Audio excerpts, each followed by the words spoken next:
Timbog ang isang college student na nabistong nagbebenta ng mga rehistradong SIM.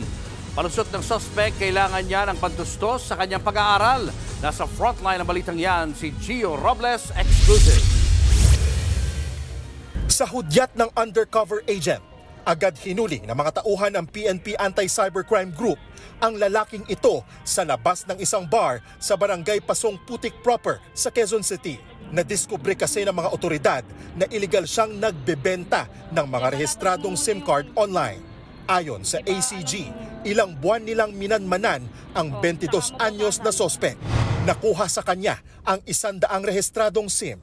Bagsak presyo raw kung ibenta ito ng sospek.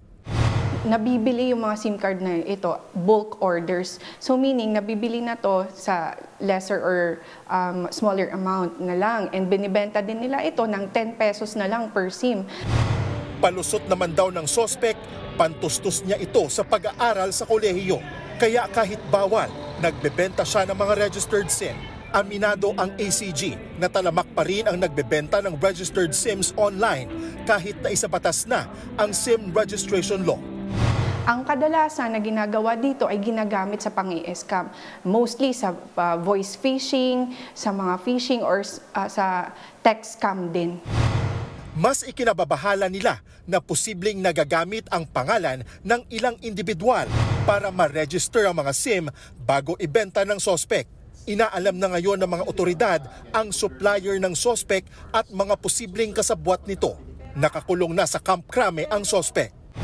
Bukod sa pagbenta, sabit din sa batas ang mga bumibili ng mga rehistradong subscriber identity module o mas kilala sa tawag na SIM card. May hanggang 6 na taong pagkakakulong o multa na aabot ng 300,000 pesos ang parusa sa mga mahuhuling sangkot.